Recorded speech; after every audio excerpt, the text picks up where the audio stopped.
Hello everyone, कैसे हो? I hope सब लोग बहुत अच्छे होंगे और अपने स्टडी को भी बहुत अच्छे से कर रहे होंगे। और जिनका आरआरबी एनटीपीसी का एग्ज़ाम हो चुका है उनके लिए बेस्ट ऑफ लक, और जिनका नहीं हुआ है उनके लिए भी बेस्ट ऑफ लक। जैसे कि आप जानते हैं एसएससी का रिजल्ट आउट हो चुका है और भाई जिसका सिलेक्शन हो चुका है उसके लिए बहुत बहुत कॉन्ग्रेचुलेशंस कि आप लोगों का सिलेक्शन हो चुका है। आप ये पूछोगे कि दी आपने एग्ज़ाम दिया था या नहीं दिया था। मैंने एग्ज़ाम नहीं दिया था ये एसएससी का, क्योंकि मैं 2024 का जो हुआ था उसमें मेरी मतलब फिजिकल में निकल गई थी। मैंने पहली बार ही दिया था तो मेरा पेपर तो क्लियर हो गया था, लेकिन मैं फिजिकल में निकल गई थी। मेरी इतनी हाइट नहीं है, 1 फीट कम रह गई थी मेरी हाइट। तो फिर मैंने सोचा कि जब जिसमें हाइट ही नहीं है तो फिर क्या करना है। तो इस वजह से मैंने इस बार एग्ज़ाम को नहीं दिया है। उसका मैंने एक ही बार एग्ज़ाम दिया था एसएससी का। तो चलिए, और जिसका भी एसएससी में सिलेक्शन नहीं हुआ वो निराश नहीं हो। इतनी सारी वैकेंसीज़ हैं, बहुत सारी वैकेंसी हैं, तो आप बिल्कुल भी परेशान मत होना कि मेरा नहीं हुआ, कैसे क्या हुआ। और सबके साथ ना अप्स डाउन्स आते रहते हैं लाइफ में, किसी का कुछ होता है किसी का कुछ, लेकिन हमें हार नहीं माननी है। हमें सिर्फ अपनी मेहनत करनी है और अपने नोट्स पे बिलीव करना है और अपने टीचर्स पे ऐसे नहीं। और मैं आपको ना एक बात बोलूँगी, जब भी आप किसी भी टीचर्स को पकड़ो ना, सिर्फ एक टीचर को पकड़ो, आपको हमेशा उस पर ही विश्वास होना चाहिए कि हाँ इसी से मेरा कल्याण होने वाला है भाई, और किसी टीचर से नहीं। अगर आपको ऐसा और जब आप किसी पे विश्वास करो तो इसका मतलब आपको उसका समझ आ रहा है, तभी आप उससे पढ़ रहे हो। अगर आपको ऐसा लगता है कि नहीं, मुझे पहले तो आप ये डिसाइड करिए कि मुझे इसका समझ आ रहा है या नहीं आ रहा है। अगर आपको समझ आता है किसी टीचर्स का तो फिर आप उसी के पास रहिए और किसी टीचर्स के पास मत जाइएगा। यूट्यूब पे ना इतने सारे टीचर्स हैं और सभी अच्छा पढ़ाते हैं। पता है, जैसे स्टूडेंट्स में कॉम्पिटिशन है ना, ऐसे टीचर का टीचर से कॉम्पिटिशन है कि अरे मैं उससे बेस्ट पढ़ाऊँ। वो भी पता है हमारे लिए इतनी रिसोर्सेज इकट्ठा करते हैं कि मैं उससे अच्छा पढ़ाऊँ, मैं उससे अच्छा पढ़ाऊँ। तो आप जिसके पास भी है ना, आप उससे पढ़िएगा और अच्छे से पढ़िएगा।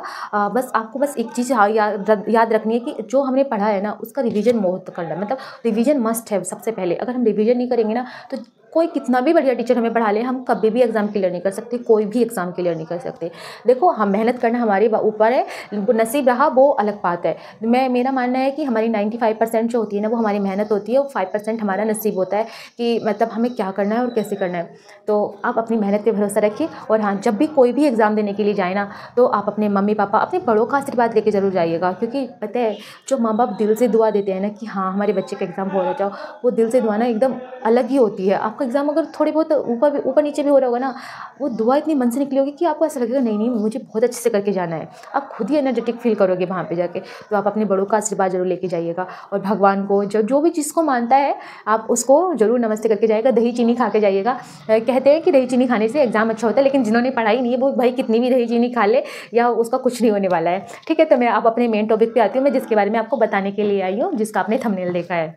ओके, चलो फिर चलते अपने। मैं बताने आई हूँ मध्य निषेध भर्ती। ये ना बिल्कुल पुलिस कांस्टेबल होती है ना, तो जैसे बिहार कांस्टेबल होती है तो ये बिहार की भर्ती है। तो मैं आपको इसकी पूरी डिटेल्स देने वाली हूँ कि इसमें कितने पद हैं, क्या है, क्या एज है, क्या इसका सिलेबस है, क्या सब कुछ, मैं सब कुछ बताने वाली हूँ। ये जो होती है ना बिल्कुल जैसे कांस्टेबल की भर्ती होती है, बिल्कुल सेम वही प्रोसेस रहता है, वही सब्जेक्ट रहते हैं और सेम उसी की कैटेगरी की होती है। जो इसमें जो पद निकले हैं वो 1603 पद निकले हैं, मैं आपको बता देती हूँ।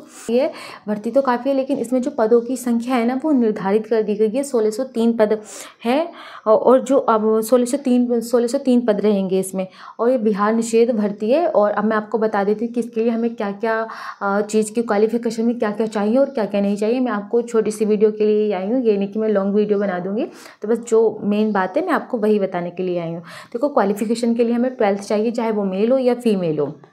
और जो फिर इसके जो सब्जेक्ट आते हैं, बाहर की भर्ती होने के बावजूद ना इसको अदर स्टेट के भी लोग भर सकते हैं। ऐसा नहीं कि इसको अदर स्टेट के लोग नहीं भर सकते। अदर स्टेट के भी, चाहे वो यूपी हो, पंजाब हो, हरियाणा हो, चंडीगढ़ हो, राजस्थान हो, कोई सा भी स्टेट हो, आप उसको फिल कर सकते, इस फॉर्म को फिल कर सकते हो। लेकिन हाँ, इसके लिए कुछ वो क्राइटेरिया रहता है। मैं आपको क्राइटेरिया वैसे भी कुछ खास नहीं है, उसको बताना ना बताना एक ही बात है। कुछ क्राइटेरिया नहीं है, बस हमारी एग्जाम जो इसकी फीस है वो थोड़ी ज़्यादा है और उनके लिए थोड़ी कम है। तो मैं चलो अब उसकी आगे की बात बता देती हूँ। जो एज है वो 18 से 30 है और जो जनरल वाले हैं उनकी 25 वर्ष है। उनके लिए 25 वर्ष है। जो वहीं के, चाहे वो उस वाले स्टेट को या हमारे स्टेट को, उसके लिए क्राइटेरिया जो है वो 25 का एज का, और उनके लिए 18 से 30 है। और जो उनके लिए ओबीसी के लिए 3 ईयर की छूट है और जो SC ST है उनके लिए 5 ईयर की छूट है। ये बिहार के लिए है, ओनली बिहार के लिए। ये एज की बात कर रही हूँ, भर्ती की बात नहीं कर रही हूँ। भर्ती कोई से स्टेट का इसको भर सकता है। जो इसकी बिहार की जो फीस है वो 180 है SC ST की, और जो अदर की है, अदर स्टेट की है, तो वो 675 रुपये है। 675 रुपये अदर स्टेट की इसकी फॉर्म फिल करने की जो फीस है।